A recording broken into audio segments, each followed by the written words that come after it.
রসুল আকরাম সাল্লাল্লাহু আলাইহি সাল্লাম এক হাদিসের মধ্যে বলেন, সহিহ বুখারীর 515 নম্বর হাদিস, এই হাদিসের মধ্যে আসছে ক্বালা রাসূলুল্লাহি সাল্লাল্লাহু আলাইহি ওয়াসাল্লাম আয়াজিজু আহাদুকুম আইয়াকরা সুলুসাল কুরআন, তোমাদের কেউ কি কোরআনের 3 ভাগের 1 ভাগ পড়তে অক্ষম? ফি লাইলা, এক রাতে তোমাদের কেউ কি কোরআনের 3 ভাগের 1 ভাগ পড়তে অক্ষম?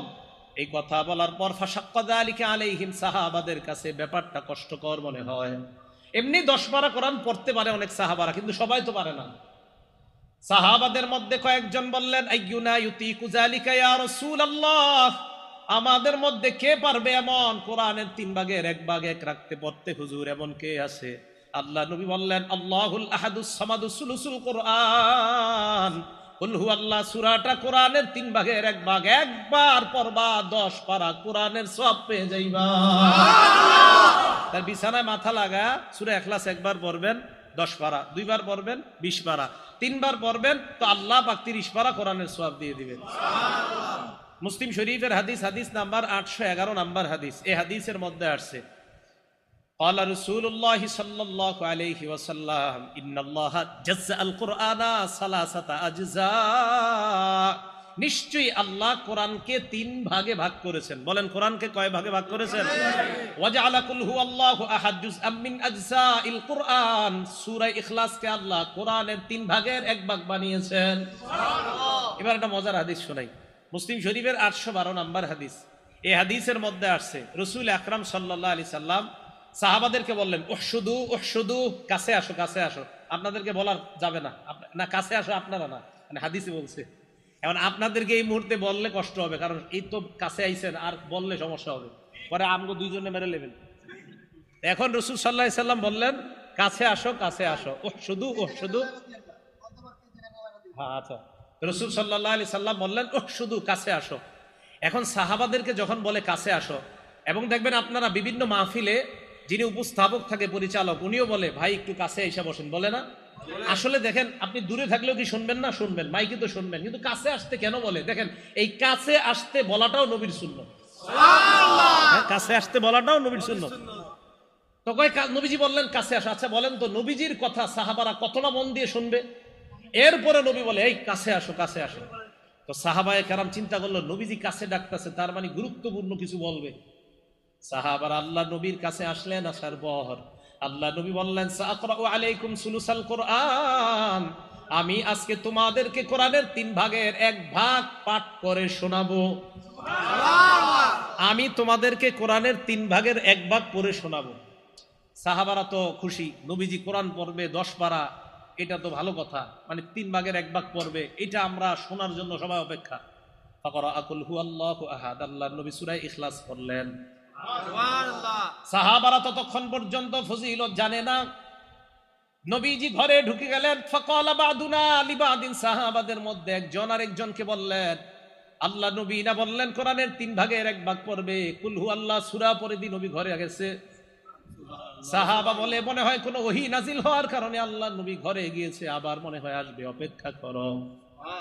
নবীজি ঘর থেকে বের হলেন, হওয়ার পর আল্লাহ নবী বললেন, শোনো তোমরা, আমি তোমাদেরকে বলেছিলাম কোরআনের 3 ভাগের 1 ভাগ পড়ে শোনাবো। আমি যে কুল হুয়াল্লাহ সূরা পড়লাম, এই কুল হুয়াল্লাহ হলো তাদিলু সুলুসাল কোরআন, কোরআনের 3 ভাগের 1 ভাগ। তাহলে রাতে আপনি বিছানায় মাথাটা লাগাইবেন, লাগানোর পর পড়বেন। আচ্ছা আপনারা বিছানায় মাথা যখন লাগাবেন বালিশে, তখন জান্নাতে একটা ঘর বানাবেন, কারা কারা চান? ইনশাআল্লাহ। মুসনাদে আহমদের হাদিস, রাসূল আকরাম সাল্লাল্লাহু আলাইহি সাল্লাম বলেন, কুল হুয়াল্লাহ সূরা 10 বার পড়ো। কয়বার? 10 বার। সাথে সাথে জান্নাতের মধ্যে আপনার জন্য একটা বালাখানা তৈরি হয়ে যাবে। সুবহানাল্লাহ। দুনিয়াতে যখন নবীনগর সাভারের আশপাশ দিয়ে গাড়িতে উঠা যখন যাবেন আপনারা, তখন দেখবেন বড় বড় বিল্ডিং হইতেছে, তখন চিন্তা করো হ্যাঁ এরকম একটা বিল্ডিং যদি আমার হইতো, তখন সান্ত্বনা দিবেন নিজেরে কিভাবে জানেন? আর থুর এখানে না হয়েছে কি হয়েছে, সাথে সাথে 10 বার সূরা ইখলাস পড়বেন আর বলবেন যাক জান্নাতে তো একটা বানায় ফেলছে। এভাবে সান্ত্বনা দিবেন নিজেরে। আবার অনেকে অনেক সময় বলে এটা করো সেটা করো, তখন আমি বলি 10 বার সূরা ইখলাস পড়লে হয়ে যাবে, টেনশন নেই। 10 বার সূরা ইখলাস পড়বেন, জান্নাতে আপনার জন্য একটা বালাখানা তৈরি হয়ে যাবে। রাসূল আকরাম সাল্লাল্লাহু আলাইহি সাল্লামের এক সাহাবা, সহিহ বুখারীর হাদিস 5013 নম্বর হাদিস। এই হাদিসের মধ্যে আসছে আন্না রাজুলান সামিআ রাজুলান ইয়াকরাউ কুল হুয়াল্লাহু আহাদ ইউরাদ্দিদুহা, এক ব্যক্তি সূরা ইখলাস খালি বেশি বেশি পড়ে।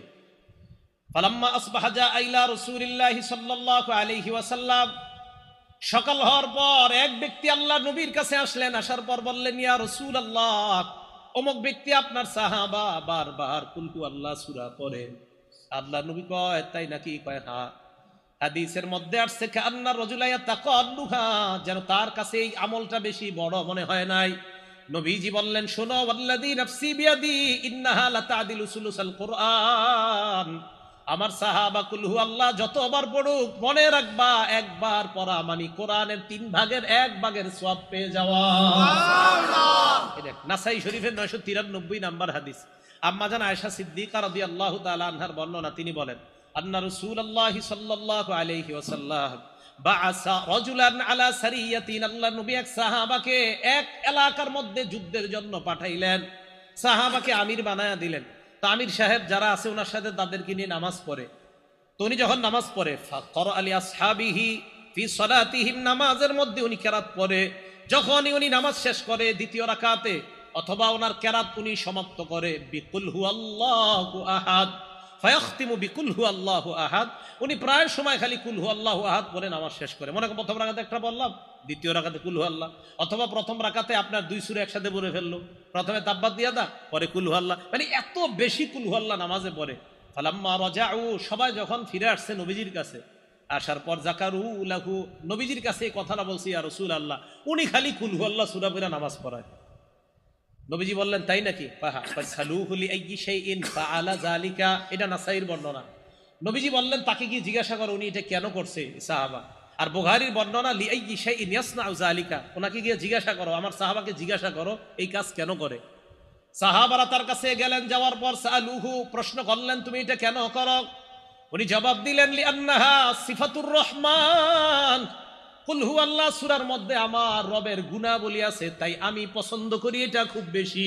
সুবহানাল্লাহ। আমার রবের গুণাবলী আছে, আমার রব এক, আমার রব বিয়ে করে নাই, আমার রবের বিবি নাই, আমার রবের ছেলে নাই, আমার রবের মেয়ে নাই, তিনি সন্তান জন্ম দেয় না, তিনি সন্তান জন্ম নেন না, তার থেকে সন্তান জন্ম নেয় না, তিনি সন্তান জন্ম দেন না, তার সমকক্ষ কেউ নাই। তো আমার রবের এই গুণাবলীটা বলতে আমার খুব ভালো লাগে। সুবহানাল্লাহ। সাহাবারা নবীজির কাছে গেছে। নবীজি বললেন, কি জিজ্ঞাসা করছো? হ্যাঁ হুজুর, এটাতে নাকি রহমানের সিফাত আছে, তাই উনি বলে, আখবিরুহু আন্নাল্লাহা ইউহিব্বুহু, তাকে জানায়া দাও সে যেমন সূরা ইখলাসকে খুব ভালোবাসে, মহব্বত করে, আল্লাহও তাকে ভালোবাসে। সুবহানাল্লাহ। রাতে বালিশে মাথা যখন লাগাইবেন, আল্লাহর ভালোবাসা অর্জন করারও একটা উপায় কুল হুয়াল্লাহ সূরা পড়েন। সূরা বাকারার শেষ 2 আয়াত, আমানার রাসূলু বিমা উনজিলা ইলাইহি মির রাব্বিহি থেকে শেষ পর্যন্ত কোরআন দেখে দেখেই পড়েন আপনি। হাদিসের মধ্যে রাসূল বলেন, কাফাতা, যেই ব্যক্তি সূরা বাকারার শেষ 2 আয়াত পড়বে, রাসূল আকরাম সাল্লাল্লাহু আলাইহি সাল্লাম বলেন, তার ওই পুরা রাত্রের জন্য এই 2 আয়াতই যথেষ্ট হয়ে যাবে। সুবহানাল্লাহ। এই আমলগুলা করা, রাতে যখন আমরা বিছানায় মাথা লাগাই আমল করা। আরেকটা হলো, বিছানায় মাথা যখন লাগাবেন, কাজ নাই, তখন আপনার ফেসবুকটা না চালায়া, ইউটিউব মোবাইলটা হাতে না নিয়ে 1000 সওয়াব কারা চান? কয় হাজার সওয়াব? 1000, অথবা 1000 গুনাহ মাফ। 1000 সওয়াব হবে অথবা 1000 গুনাহ মাফ।